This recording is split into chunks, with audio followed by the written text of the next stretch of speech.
우리가 하나님의 자녀가 되어 주님의 뜻에 따라 살게 된 것은 우연이 아님을 알 수 있습니다. 하나님께서 우리가 이 세상에 태어나기 전에 이미 우리를 선택하시고 또 복을 주시려고 계획하셨고, 하나님의 때가 이를 때에 또 우리를 불러 사명을 주신다라는 그렇게 말씀하고 있기 때문입니다. 다시 말씀드린다면 우리는 하나님 앞에 부르심을 받은 자들이라는 것이죠. 오늘 본문에서 예정론을 기반으로 한 부르심 앞에 선 한 사람이 등장합니다. 태어나기도 전에 부르심을 받았고 시대적인 상황을 잘 알아서 쓰임받는 바로 예레미야 선지자입니다. 예레미야 선지자는 요시야 왕 때 그 통치 13년, 다시 말하면 주전 기원전이죠. 627년에 사명을 받았습니다. 대략 기원전 650년에 그가 태어났고, 그리고 약 585년까지 활동한 그러한 사람이기도 합니다.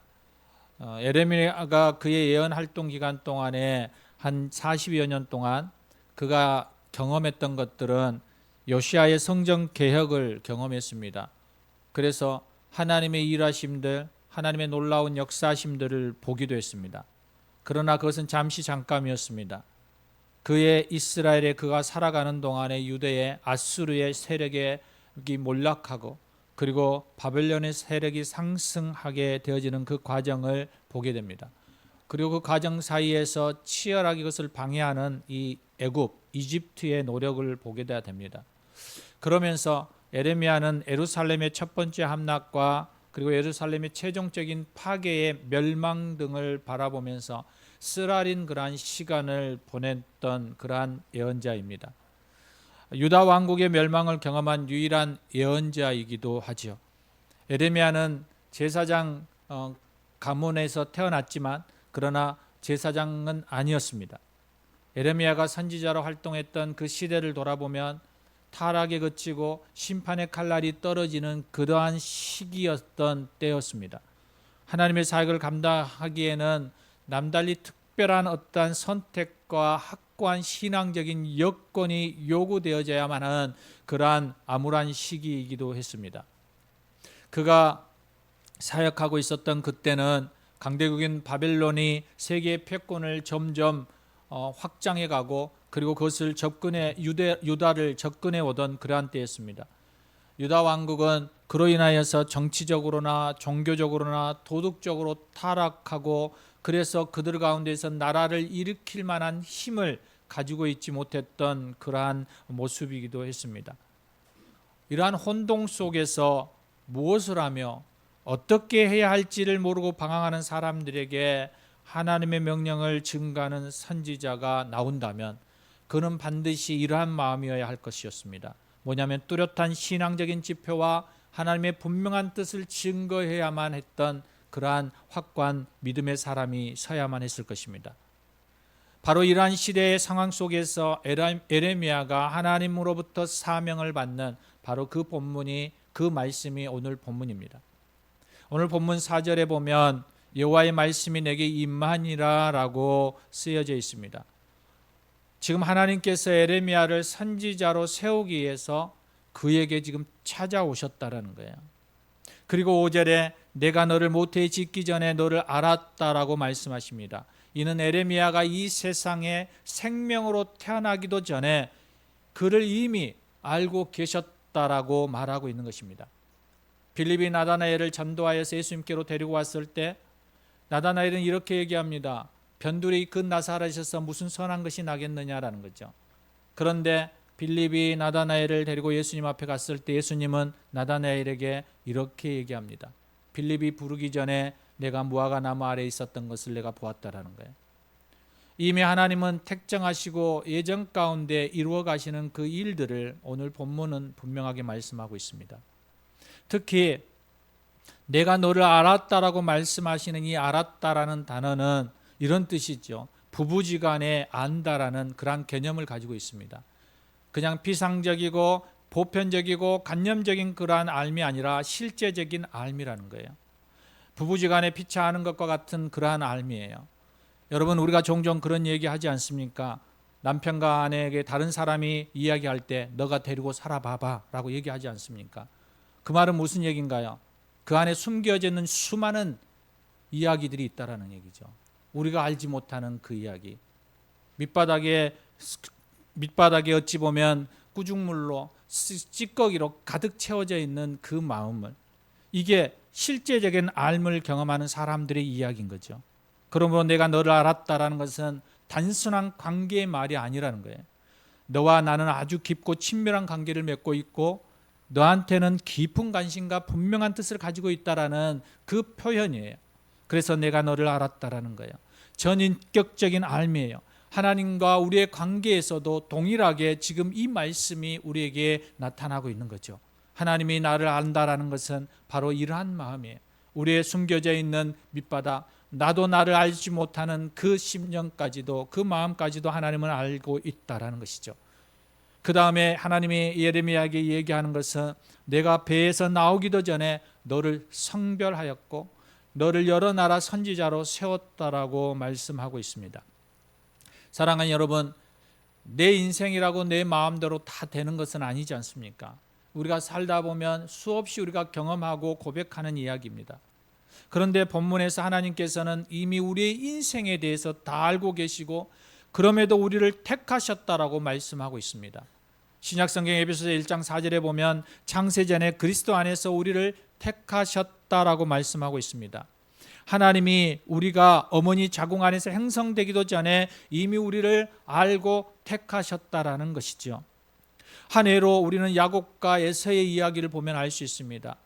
리브가의 태중에 쌍둥이가 잉태되었고 그리고 에서와 야곱이 그 태중에 있을 때 하나님은 이렇게 얘기합니다. 이 족속이 저 족속보다 강하겠고 큰 자가 작은 자를 섬길 것이다.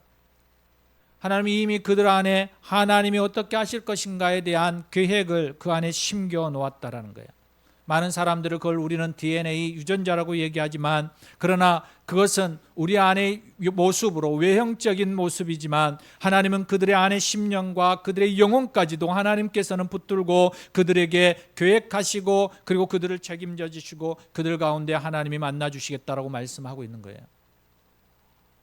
훨씬 우리가 과학적으로 임명하고 있는 DNA나 유전자보다 훨씬 치밀하고 더 세밀하고 더 완벽한 선택이라고 얘기하고 있는 것이죠. 하나님께서는 5절에 에레미야 선지자에게 찾아오셔서 하는 말씀이 바로 이 말씀입니다. 하나님께서는 에레미야를 모태에서 생성되기도 전에 그를 알았고 배에서 나오기도 전에 그를 성별하여 선지자로 세우셨다라고 그에게 얘기하고 있는 것이죠. 이렇듯 하나님께 택함을 받고 구별하여 사명을 받은 에레미야는 6절에서 이렇게 얘기합니다.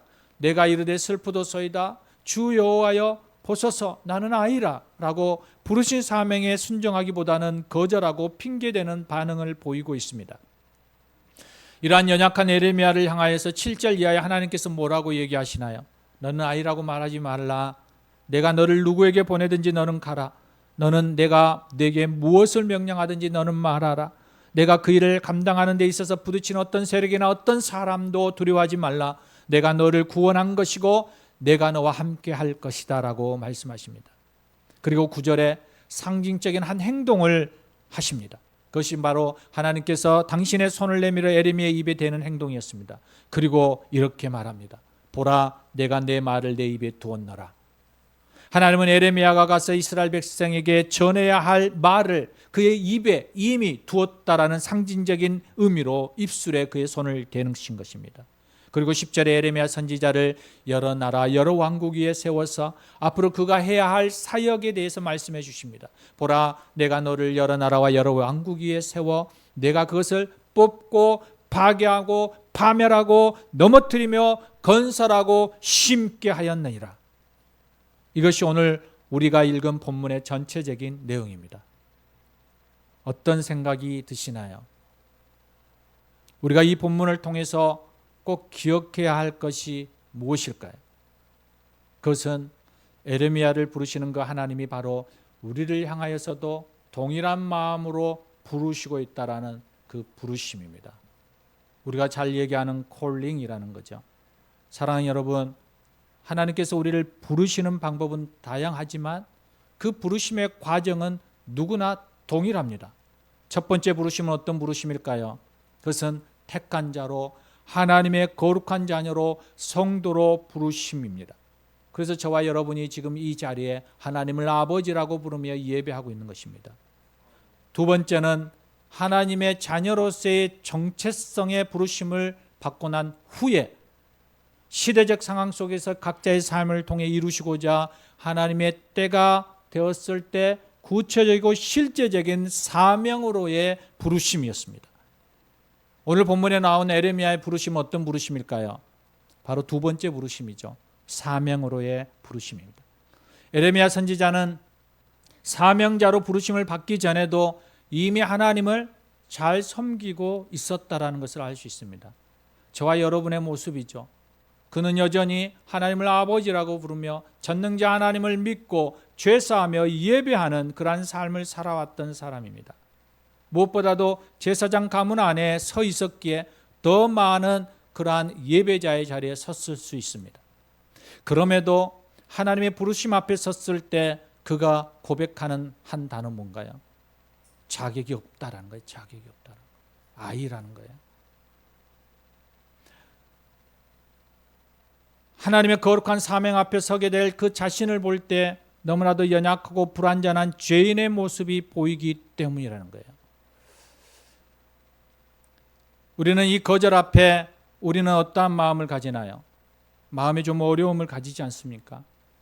하나님의 특별한 선택과 부르심 앞에 서게 되면 에레미야 선지자가 했던 나는 아이랍니다.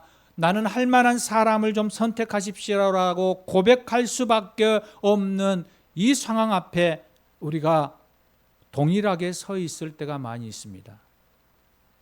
이것은 한마디로 하나님을 경외하는 그리스도인이라면 정상적으로 보이는 반응이라는 것입니다. 종종 교회에서 이런 얘기합니다. 오늘 이렇게 지사님이나 권사님이나 또 안수지사님이나 장로님으로 이렇게 항존직으로 세우거나 또 1년마다 임명하게 되는 서리집사로 이렇게 임명할 때 또 어떨 때는 찬양대로 어떨 때는 봉사자로 어떨 때는 여러 가지 직분을 가지고 직임을 맡을 때 어떤 분들은 이렇게 얘기합니다. 할 수 없다라고 얘기합니다. 내가 능력이 없어서 내가 부족하여서 할 수 없다라고 얘기합니다. 여러분 그 이야기의 내면을 잘 들여다보시기 바랍니다. 만일 그분이 지금 에레미야와 같은 그 마음으로 그것에 대하여서 무거움으로 반응한다면 그것은 당연한 것이라고 생각합니다. 그러나 내가 그 일을 하기 싫어서 세상적으로 인간적으로 여러 가지 환경을 탓하며 그것에 대해서 거절한다면 우리는 다시 한번 그 부분에 대해서 점검해야 합니다. 저는 이것을 이야기하고 있는 것이 아닙니다. 환경이나 상황이나 여건을 가지고 거절하는 것을 이야기하고 있는 것이 아니라 지금 이 예레미야는 그러한 환경과 상황과 여건에 대한 부분을 하나님 앞에 가지고 나와서 거절하는 것이 아니라 자신의 내면과 자신의 처지와 자신의 상태를 지금 하나님 앞에 고백하고 있는 것입니다. 생각해 보십시오. 거룩하신 하나님 앞에 우리가 서고 그분의 선택을 받고 그분의 사명을 받을 때 어느 누가 감히 하나님 내가 하겠습니다라고 나갈 수 있는 사람이 얼마나 되겠습니까? 그러한 위대한 모세도 이스라엘 구원자로 하나님께 부름을 받았을 때 나는 말할 줄 모르는 사람입니다. 나는 그것을 감히 감당할 수 없습니다라고 고백하는 그 반응을 우리는 봅니다. 이사야가 부름을 받을 때에 어떻게 반응합니까? 오라 나는 죄인 가운데에 거하면서도 만군의 여호와를 배우니 내가 죽게 되었습니다. 그것을 감당할 수가 없습니다라고 고백합니다. 사사로의 부르심 앞에서도 왕으로서의 부르심 앞에서도 선지자로 제자의 부르심 앞에서도 하나님을 경외한 사람들의 모두가 동일한 반응으로 고백하는 것을 우리는 보게 됩니다. 그 공통적인 반응은 주여 나는 죄인이며 연약한 자로서 감히 당신의 부르심의 사명을 감당할 수 없습니다라는 고백입니다. 여러분 이 고백은 당연한 것입니다. 그렇지 않을까요? 제가 목사로서 하나님 앞에 부름받을 때 할렐루야 하나님 내가 그 일을 감당할 수 있습니다 라고 얘기했을까요? 아니요. 수없이 도망가려고 했습니다. 저의 삶을 아니까 하나님 앞에 제 모습이 낱낱이 드러나는 것을 아니까 도저히 그 일을 감당할 수 없는 것이지요. 할 수만 있거든 이 잔을 옮기시옵소서라고 고백하는 거죠. 왜냐하면 하나님의 그 거룩한 그 사명 앞에 나 같은 자가 반응하며 나아가는 것이 너무나 두렵고 떨림인 거죠. 그 두렵고 떨림으로 하나님 앞에 나아갈 때 우리는 하나님의 다음 음성을 들을 수 있는 것입니다. 두렵고 떨림 앞에 반응하지 않고 내 상황과 여건과 환경을 가지고 반응하며 나아가는 것은 하나님의 음성 앞에 설 수가 없습니다. 그 하나님의 두렵고 떨림 가운데 나아갈 때 하나님은 이렇게 말씀하시는 걸 우리는 듣습니다. 두려워하지 말라. 강하고 담대하라.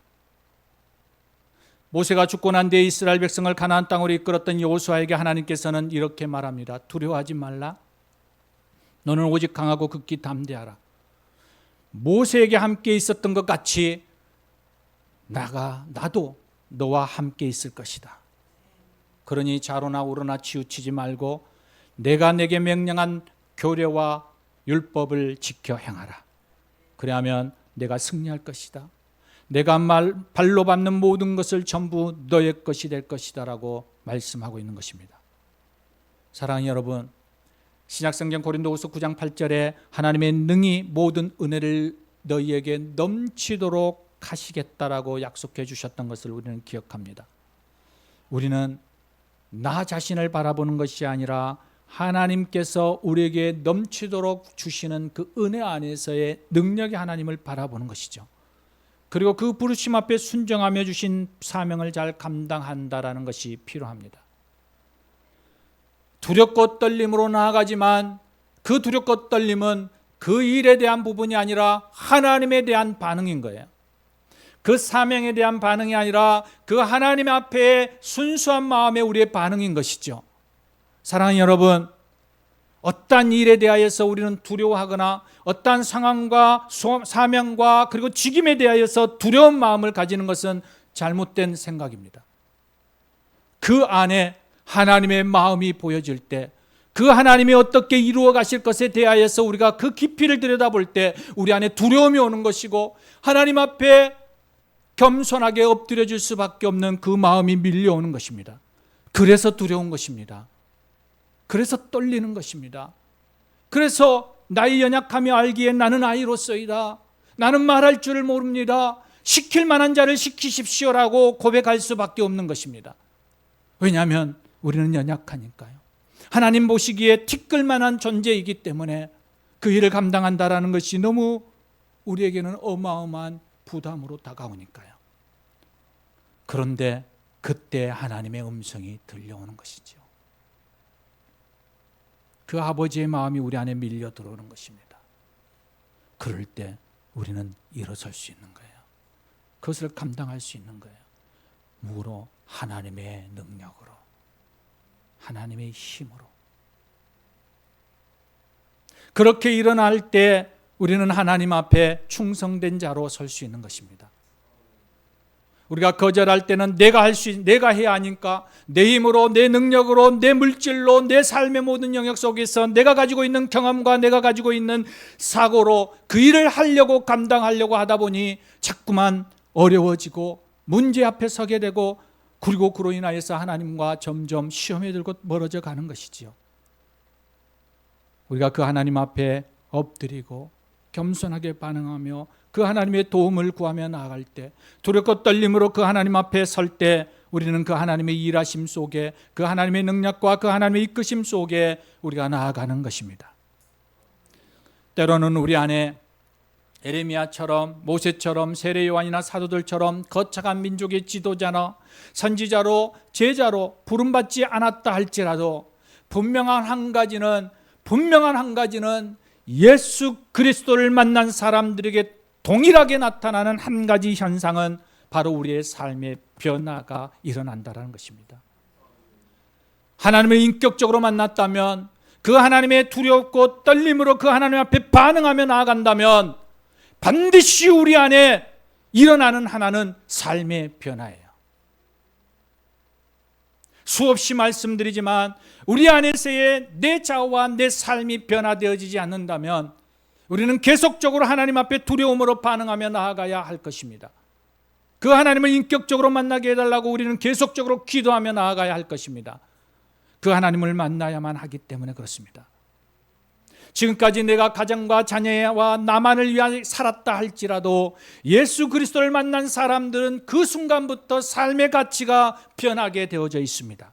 지금까지 내 만족을 위해 살았다 할지라면 예수 그리스도를 만나고 주님의 부르심 앞에 서는 사람들은 그 인생의 가치가 달라지기 시작합니다.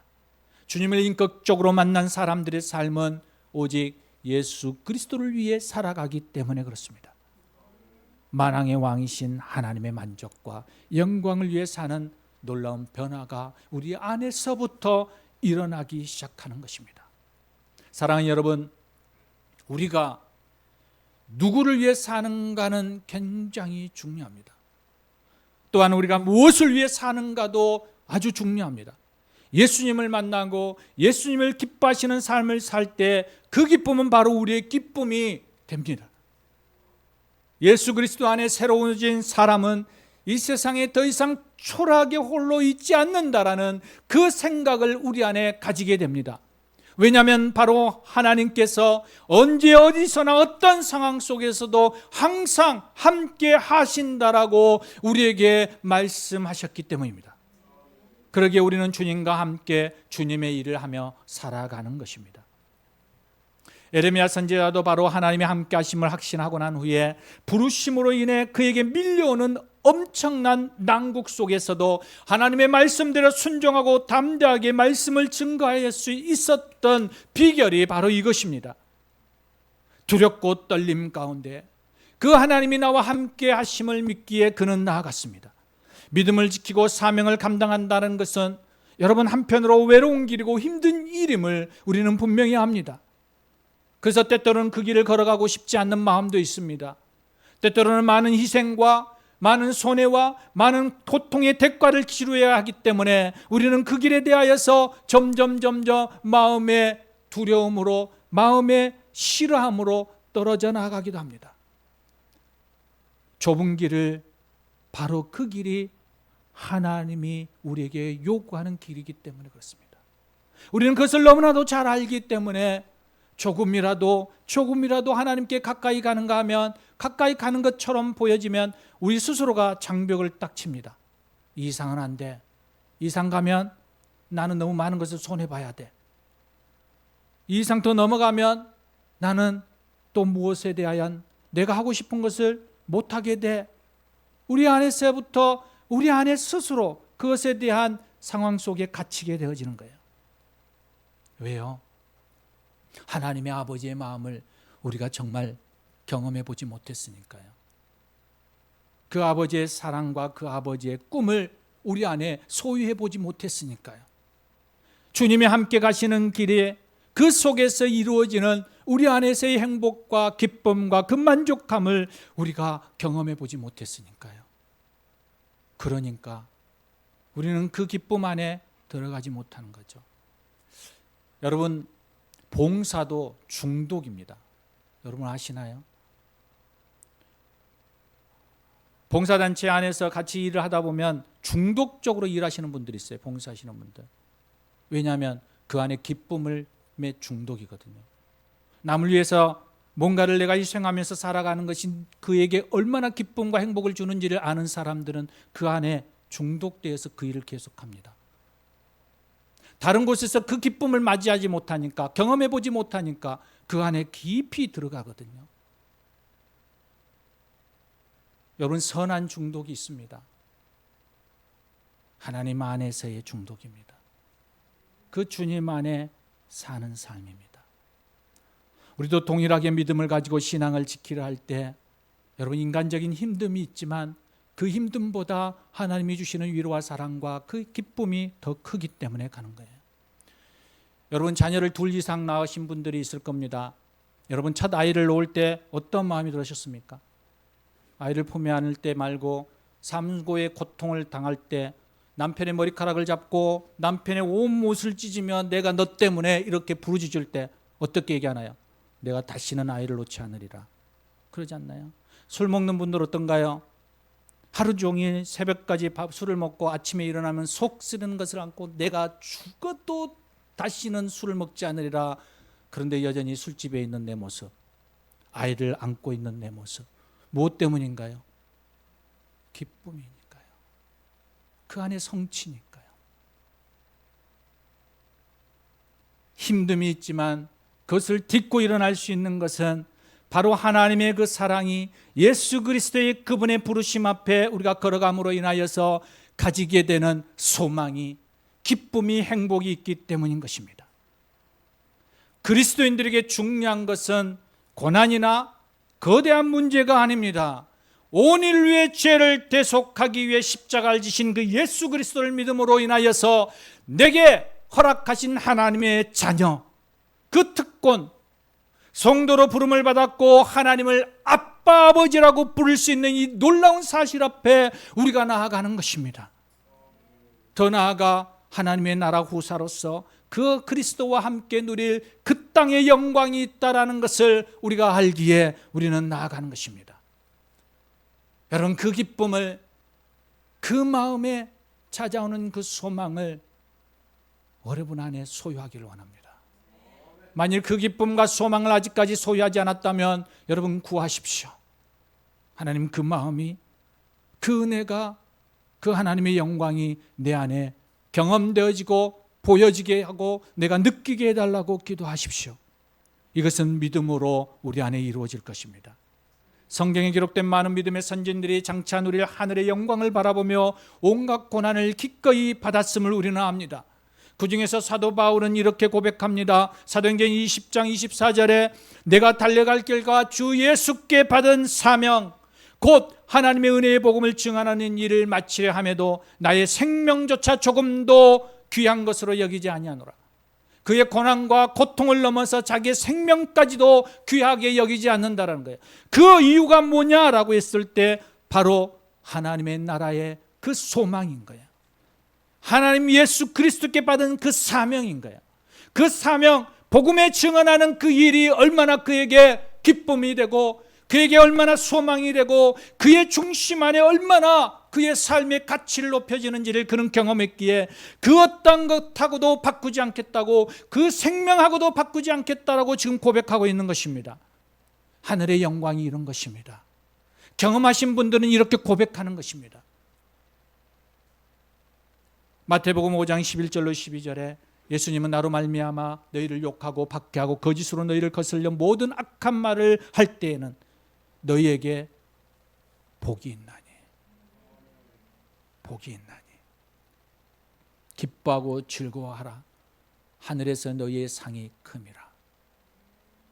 좁은 길 가시밭길, 좁은 문으로 갈 때 주님이 말씀하시는 거예요. 기뻐하라고, 기뻐하라고. 그것이 복이라고 이야기하는 것입니다. 저는 오늘 본문을 계속 묵상하면서 수요일에 말씀을 나누고 있는 사사 기드온에 대한 이야기가 자꾸만 오버랩되었습니다.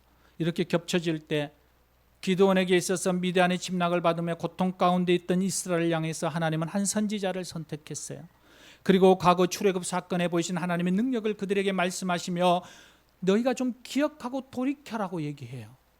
여러분, 그 한 선지자가 우리에게는 때로는 고난이 될 수도 있고 거대한 장벽이 되어질 수도 있고, 그 한 선지자가 때로는 우리에게 하나님의 은혜를 잊어버릴 수 있는 기쁨과 행복이 될 수도 있어요. 그럴 때 그 한 선지자를 통하여서 누구를 기억하라고요? 하나님을 기억하라고 얘기해요. 그 능력의 하나님을 기억하라는 거예요. 그 고난의 문제 앞에 기쁨의 상황 가운데에 하나님을 기억하고 우리가 다시 나아갈 수만 있다면 그 고난은 복이라고 말하고 있는 거예요. 사랑하는 여러분, 그것을 믿습니까? 여러분의 삶의 고통과 문제와 어려움이 내가 하나님께로 돌이킬 수 있는 그러한 상황이었다면 여러분, 그것이 내게 진정한 복이라고 여러분 고백할 수 있습니까? 그럴 때 우리는 하나님을 만날 수 있는 거예요. 하나님은 사사 기드온을 부르시고 구원자로 세워주시면서 사사기 6장 12절에 이렇게 말씀하십니다. 큰 용사여, 여호와께서 너와 함께 계시도다. 미디안의 고통 가운데서 숨어서 소심하게 소심하게 있고 겁먹고 움츠리고 있는 그에게 하나님이 뭐라고 얘기하시냐면 큰 용사라고 얘기하는 거예요. 왜요? 이유는 단 하나예요. 하나님이 너와 함께 하기 때문이에요. 하나님이 기도원과 함께 하기 때문에 그를 큰 용사라고 말씀하고 있는 거예요. 여러분 스스로 어떻게 바라보고 생각하십니까? 여러분이 거울을 볼 때 나는 큰 용사야 라고 얘기하십니까? 아니면 자꾸 볼품없는 겁쟁이라고 생각하십니까? 세상과 비교하면 자신의 능력을 보면 스스로 아주 작은 존재처럼 인식될 때가 너무 많지 않습니까? 왜냐하면 세상은 거대한 골리앗과 같은 두려운 존재이기 때문에 많은 것을 가진 사람들과 비교하면 자신이 마냥 초라하다라고 느껴지기 때문에 우리는 자꾸만 우리는 왜소해져 가는 우리의 모습을 발견하게 됩니다. 그런데 하나님은 기드온에게 말씀하십니다. 큰 용사라고. 그 말씀이 우리에게도 동일하게 말씀하고 있는 것입니다. 내가 너와 함께 있다라는 것을 내가 안다면, 태양아, 내가 나와 함께 하고 있다라는 것을 너가 안다면 넌 결코 작은 자, 초라한 자가 아니야. 큰 용사야, 존귀한 존재라는 거예요. 왜냐하면 내가 너 편이거든. 내가 너와 함께 하거든. 그러면서 16절에 내가 반드시 너와 함께 할 거다. 그러니 넌 힘을 다하여 미디안 사람을 한 사람을 치듯 무찌르고 구원을 이루라 라고 말합니다. 우리에게 승리케 하시는 그 하나님을 경험하게 될 것이라고 지금 약속하고 있는 것입니다. 문제는 우리가 하나님께 붙어 있다면, 우리가 하나님만 신뢰하고 의지한다면, 우리와 함께 하시는 그 하나님의 역사심을 우리가 믿는다면 우리는 승리하는 하나님을 경험하고 고백하게 될 것이라고 말씀하고 있는 것입니다. 길을 걸으며 담장에 넝쿨이 꼭꼭 한 나무를 감고 올라가는 것을 보며 이렇게 고백하는 권사님의 이야기가 있었습니다. 나도 예수님께 저렇게 딱 붙어 있고 싶다라고. 그리고 그 기도가 그 권사님을 움직여 가고 있습니다. 그 권사님이 바로 여러분입니다. 여러분 옆에 있는 권사님의 고백입니다. 먼 곳에 있는 분이 아닙니다. 우리도 그런 고백으로 하나님 앞에 나아가는 것입니다. 어떤 삶을 무엇을 보든 그 속에 하나님이 우리에게 주시는 메시지를 발견해내는 것입니다. 그리고 그 하나님 앞에 나아가고 반응하며 가는 것이죠.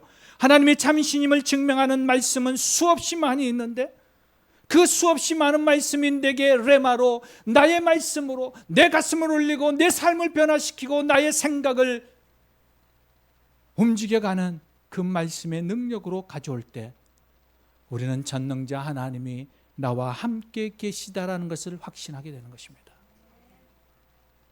창조의 첫사람 아담에게도, 물의 심판에서 선택된 노아에게도, 믿음의 조상 아브라함에게도, 새로운 왕조 시대를 열어갔던 다윗에게도, 그리고 이 땅의 구원자로 오신 예수님에게도 동일하게 하나님은 이렇게 말씀하십니다. 내가 너와 함께 있어. 사랑하는 본성가족 여러분, 오늘 우리가 말씀을 나누면서 이 한 가지 사실만을 꼭 기억하고 싶기를 원합니다. 하나님께서 우리를 부르신 것은 실패와 초라한 삶을 경험하기 위해서 부르신 것이 아닙니다. 하나님의 부르심은 이 땅에서 전능자 하나님을 경험하고 우리를 승리하게 하기 위해서 부르신 것입니다. 그 승리는 하나님의 나라에서의 영광과 선물과 같은 하나님의 거룩한 백성으로서의 복된 삶을 주시기 위함입니다. 그 부르심을 우리는 순종하며 반응하며 나아가기를 원합니다. 결코 쉬운 일은 아닙니다. 그런데 그 길이 비록 힘든 길이지만 너는 그 길을 꼭 가야만 해라고 말씀하시는 그 하나님의 음성이 우리 안에 들리기를 원합니다. 왜냐하면 나의 마음이 그곳에 있기 때문이라고 말씀하시기 때문입니다. 아버지의 마음이 그곳에 있습니다. 하나님의 마음이 그곳에 있습니다. 그러면서 이렇게 말합니다. 태영아, 넌 결코 혼자가 아니야. 왜냐하면 내가 항상 너와 함께 있을 테니까. 여러분, 이 이름을 대고 한번 고백해 보십시오. 태영아, 넌 혼자가 아니야. 내가 항상 너와 함께 하고 있으니까. 좁은 길에 생명이 있고 멸관이 있고 하나님의 복과 영생과 기쁨과 감사가 있습니다.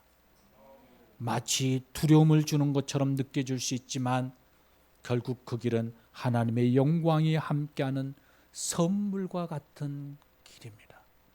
여러분, 그 길에 하나님의 마음을 가지고 반응하며 그 주심이 주시는 힘으로 승리하는 그리스도인들이 되시기를 주님의 이름으로 부탁드립니다.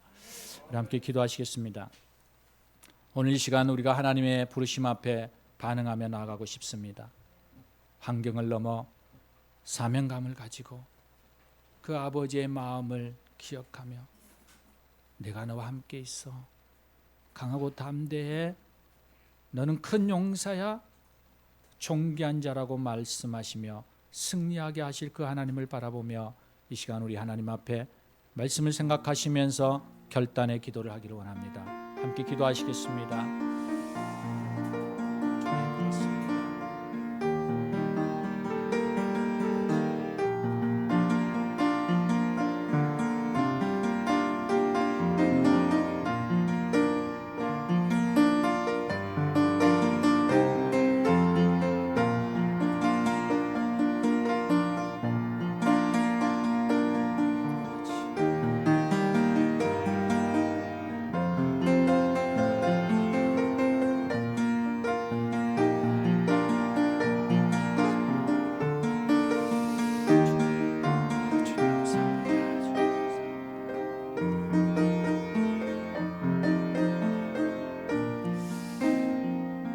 하나님 감사합니다. 오늘도 우리 가운데 말씀하여 주시고 우리를 통하여서 하나님의 놀라운 일을 바라보게 하여 주시니 감사합니다.